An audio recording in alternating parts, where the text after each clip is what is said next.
Hello boys and girls, this is Mr. Bradford and I am very excited to read for you today one of my favorite books, The Magic School Bus.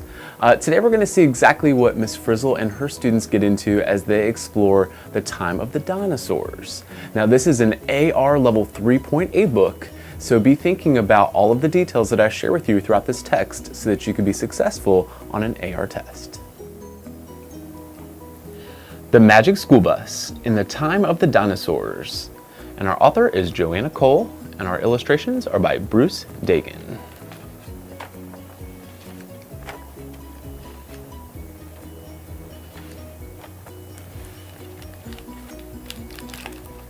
It was Visitors' Day at our school. Parents, relatives, and friends were coming that afternoon to see our work. In Miss Frizzle's class, we were making the whole room into Dinosaur Land. Suddenly, Miss Frizzle said, "Please pay attention, children. I have wonderful news." "Our class has been invited to a dinosaur dig," explained the Frizz. "We'll be leaving right away." As we went out, one kid grabbed the video camera. Others took along model dinosaurs for good luck. When you have the wackiest teacher in school, you need all the luck you can get. We couldn't believe we had to get on that rickety old school bus again. Kids held their lucky dinosaurs tight and hoped for the best. As we rolled onto the highway, Miss Frizzle shouted from the driver's seat, "We're on our way to fossil country, kids. Who knows what a fossil is?" Luckily, we had done our homework. We knew a fossil is anything left from a prehistoric animal or plant. After we had been driving for a long time, we came to a desert where people were working. Miss Frizzle said this was the dinosaur dig. The people were paleontologists, scientists who study prehistoric life.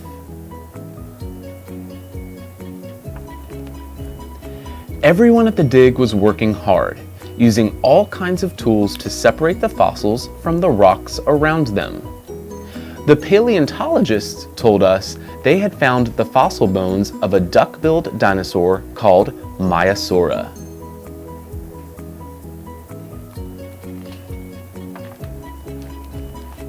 The paleontologists seemed sad. "We were looking for fossil eggs," they said, "but we haven't found any yet." We saw a gleam in Miss Frizzle's eye. "We want to look for some Maiasaura nests, kids." Actually, she shouted, "Want to look for some Maiasaurus nests, kids?" She rushed us onto the bus and drove off. We hadn't gone far when Miss Frizzle stopped the bus. She turned a dial on the dashboard, and the bus began to change. It looked like a giant alarm clock. Miss Frizzle said it was a time machine. The hand on the clock started moving backward. 1 hour back, 1 day back, 1 year back. Outside the windows, the desert was whistling by. 1,000 years, 1,000,000 years. We're on our way to the time of the Maiasaura. "Hang on, class," yelled the Frizz. Ring, ring, the alarm went off. We heard Miss Frizzle say, "Oops, we had a little machine trouble. We went back too far in time, but it's nothing to worry about." Nothing to worry about? We missed the time of the Maiasaura by millions of years.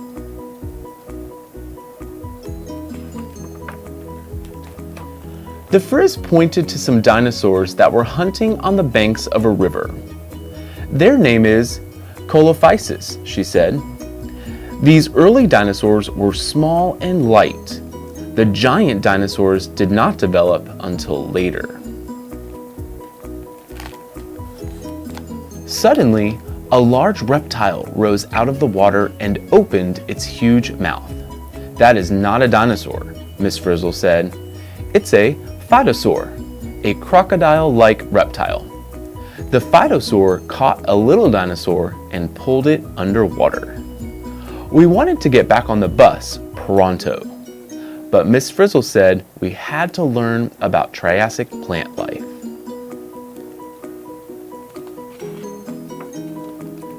We were examining some ferns when Miss Frizzle shouted, "Look at those terrific priosauropods. They were the first dinosaurs to eat plants." A sudden downpour caught us by surprise, but the dinosaurs went right on eating. We ran for the bus and Frizzy called, "Get ready to go forward in time, kids."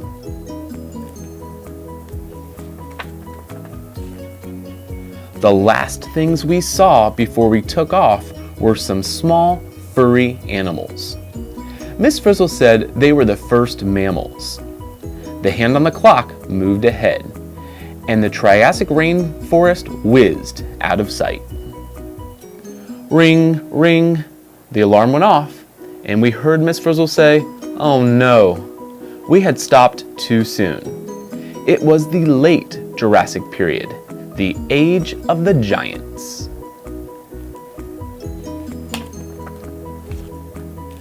"Notice these sauropod dinosaurs, children," said Miss Frizzle. "They were kind of impossible to miss. They were the largest land animals that ever lived."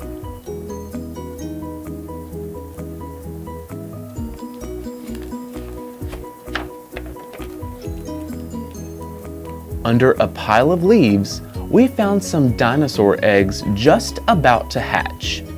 Nearby, some Stegosaurus, plated dinosaurs, were eating plants. One of the Stegosaurus had a hurt leg. Suddenly, an Allosaurus approached the wounded Stegosaurus. Stegosaurus's spiked tail lashed out. It missed Allosaurus by an inch. What would happen next? We held our breath.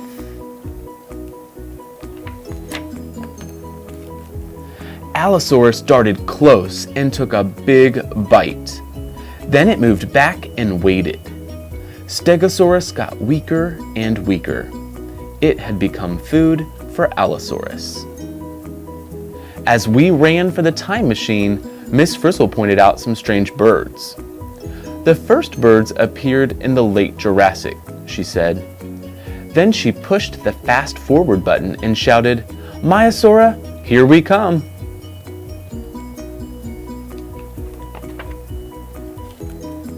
Ring, ring, the alarm went off again. We looked out and then we freaked out.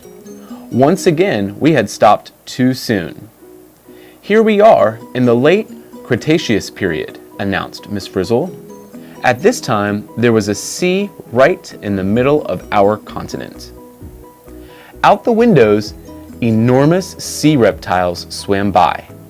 Overhead, flying reptiles glided past, dipping their beaks in the water to catch fish.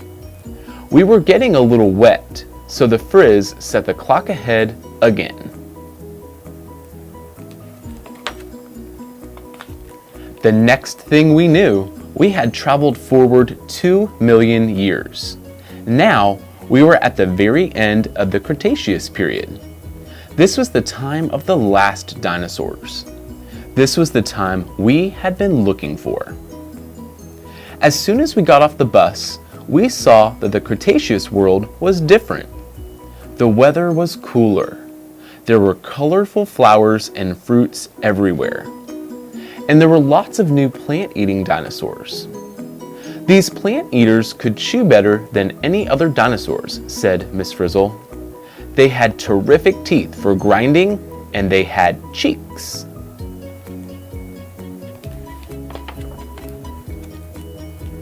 We were watching the plant eaters chew when some Tyrannosaurus approached. Tyrannosaurus were the largest meat eaters ever. Their mouths were giant biting machines with 60 sharp, stabbing teeth. The Tyrannosaurs were scary enough. Then a pack of Troodon showed up, too. They were small, but there were a lot of them. They began circling the bus to see what it was. We sized up the situation and ran.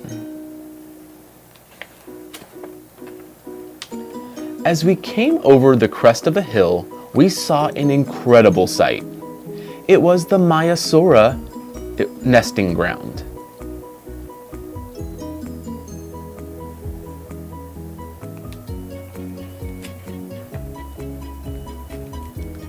We weren't the only ones who had found the Maiasaura. The Troodon had followed us. They invaded the nesting ground. The Maiasaura parents defended their young. All at once, a sandstorm blew up. In minutes, a thick layer of sand covered the dinosaurs. Everything happened so fast. There was no way we could help the dinosaurs. Maybe they would become fossils. Back in the bus, Miss Frizzle drove forward in time. We thought we were going home, but on the way, the bus screeched to a stop.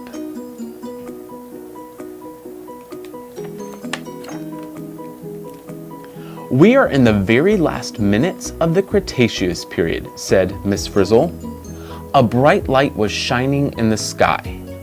Notice that asteroid, said the Frizz. It's a huge rock from outer space. Soon, it will hit the Earth. The Frizz pushed the forward button, and we started again. When the alarm rang, we were back in our own time. The paleontologists were worried about us and came looking for us. We gave them a tip on a fossil site. Then we waved goodbye and drove back to school.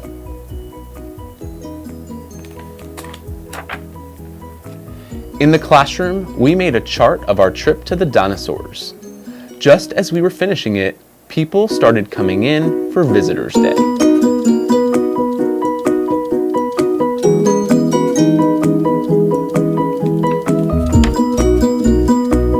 The visitors admired everything. They had never seen such fabulous projects, such wonderful books, or such an incredible video. And of course, they had never met a teacher quite like Miss Frizzle.